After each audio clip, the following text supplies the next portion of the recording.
আসসালামু আলাইকুম আপুরা ভাইরা, কেমন আছেন? আশা করি আলহামদুলিল্লাহ ভালো। তো আজকে দুপুরে কি রান্না করবো আপনাদের দেখানোর জন্য ভিডিও বানালাম। দেখেন মাছগুলো এগুলো দিয়ে টমেটো দিয়ে রান্না করবো, আর এই চাইপলাম মাছগুলো ভাজি করবো, ডাল রান্না করবো।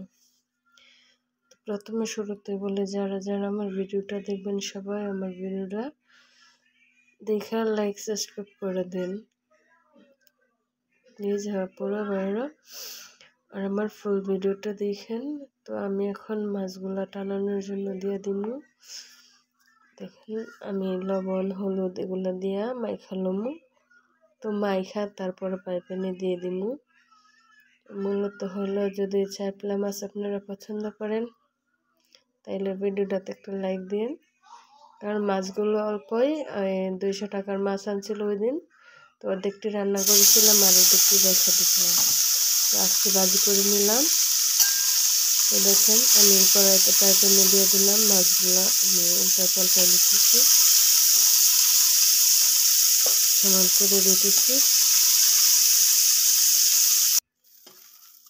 সমান করার পরে আমার মাছগুলো ভাজা হয়ে গেছে। তো আমি এখন মাছগুলোর উল্টায় নিব, উঠায় তারপরে তেল দিয়ে পেঁয়াজ গরম করে নিব। তো দেখেন মাছগুলো হয়ে গেছে, আমি একটু নাড়তেছি কারণ একটু মচমচে হওয়ার জন্য।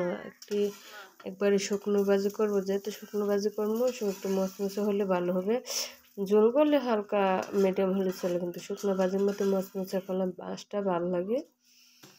তো যারা চাইপলা মাছ খান না বা একবার ট্রাই করে দেখতে পারেন। চাইপলা মাছ আসলে খুব মজার মাছ, গরম ভাত দিয়ে খেতে খুবই ভালো লাগে। তো আমি পাইপেনে তেল দিয়ে এখন পেঁয়াজ দিয়ে দিছি। তো পেঁয়াজটা লাল হওয়া অবধি আমি নাইড়া তারপরে লাল হলে টমেটো দিব, কাঁচামরিচ দিব, দিয়ে তারপরে তো এখন আমি পেঁয়াজগুলা লাল হয়েছে না, তবে টমেটোগুলা দিয়ে দেবো একসাথে। ভাজা হইলে মনে হয় যে পেঁয়াজ টমেটো কাঁচামরিচ একসাথে ভাজা হয়ে যাইব। ভাজা হইলে তারপরে আমি পানি দিয়ে দিব, কিন্তু এখন আমি টমেটো দিয়ে কাঁচামরিচ দিয়ে দিলাম। এখন আমি লাইড়া নিব ভালো করে। লাড়ার পরে যখন লাল হইব তখন মশলাগুলো দিয়ে তারপরে পানি দিব।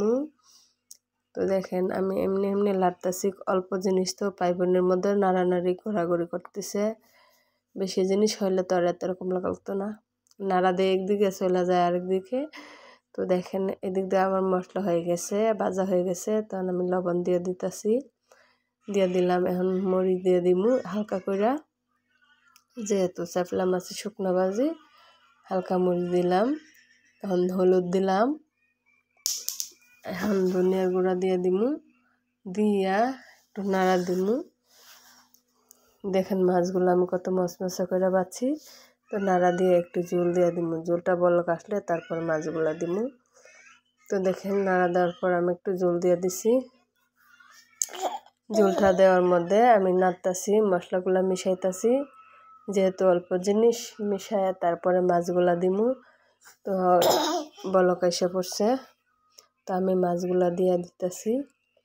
তো মাছগুলা মশলাগুলা মাখায় আমি ধনিয়া পাতাগুলা দিয়ে দেবো, যেহেতু শুকা যাবো তাড়াতাড়ি, তাই আমি ধনিয়া পাতা দিয়ে দেবো। দেখেন মাছগুলা আমি উল্টায় পাল্টায় নিতেছি, একবার মচমচে শুকনো করবো। তখন আমি ধনিয়া পাতা দিয়ে দিতেছি। ধনিয়া পাতা দেওয়ার পরে লাইড়া সাইড়া উল্টায় পাল্টায় নিব, উল্টায় পাল্টায় নিয়ে তারপরে আমি এটা লামায়া তারপরে বসাইমো অন্য তরকারি, টমেটোর তরকারিটা বসাইমো। তো আমার ভাজি প্রায় হয়ে গেছে, এটা একটু মচমচা করে নেই। দেখেন আর একটু মচমচা হলে তারপরে লামাই নেব। তো আমি মচমচা করে এখানে ওই যে টমেটোর জন্য বসাই দিলাম দেখছিতে, পেঁয়াজ লাল করে এখন পানি দিয়ে দিছি। এখন মশলা দিব। টমেটোর তরকারিও হালকা রান্না করতেছে, কারণ সব কিছু কমায় কমায় রান্না করছি, বেশি রান্না করলে খাওয়া হয় না, কারণ খাওয়া না হলে এগুলা নষ্ট করা লাগে। তাই আমি অল্প করে রান্না করতেছি। তো মরিচ হলুদ ধনিয়ার গুঁড়া দিয়ে দিলাম। তো এখন লবণ দিয়ে দেবো, দিয়া লাইড়া নিমু, লাইড়া মাছগুলা বলক আসলে দিয়ে দিমু। লাইড়া নিতেছি, লাড়ার পরে যে বলক এসে পড়তেছে, এখন আমি মাছগুলো দিয়ে দিছি। তো মাছগুলো বলক আসলে তারপর টমেটোগুলো ছাইড়া দিব। এই যে লাইড়া নিলাম। তো বলক আসার পর আমি টমেটোগুলো ছাইড়া দিছি। নাড়া দিয়া একটু কষাইলে আমি একটু জল দিব, হালকা জল দিব। এই যে আমি এখন ডালটা বসাইতেছি, টমেটো জলটা দিয়া এখন ডালটা বসাইতেছি। তো ডালটা বসাইয়া আমি রসুন পেঁয়াজ দিছি, এখন টমেটো দিয়ে দিমু। টমেটো দেওয়ার পরে এদিক দিয়ে আবার তরকারিটা আমি লাড়া দিতেছি।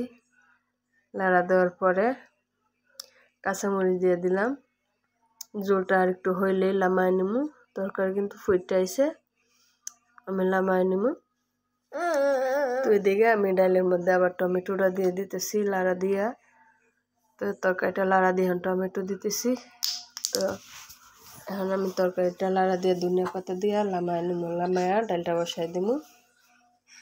তো ডালটা আসলে ভিডিওতে দেখানো হয় নাই যে কীভাবে কী করলাম। তো আমার রান্না শেষ, কমপ্লিট, অ্যান্ড খাওয়ার জন্য প্রস্তুতি নিয়েছি। এই যে দেখেন মাছ ভাজাগুলো কত সুন্দর হয়েছে, মাশাআল্লাহ, একবারে শুকনা শুকনা। তো ডালটার এরকম ঘন করে রান্না করছি যাতে একটু একটু খাইলেও শেষ হয়ে যায়। তো ছোটো পাতিলে রান্না করেছি। তো দেখেন মাছ ভাজি, ডাল, তারপরে হয়েছে টমেটোর তরকারি। দেখেন কত সুন্দর হয়েছে, মাশাআল্লাহ। সবাই ভালো থাকবেন, সুস্থ থাকবেন, খুদা হাফেজ।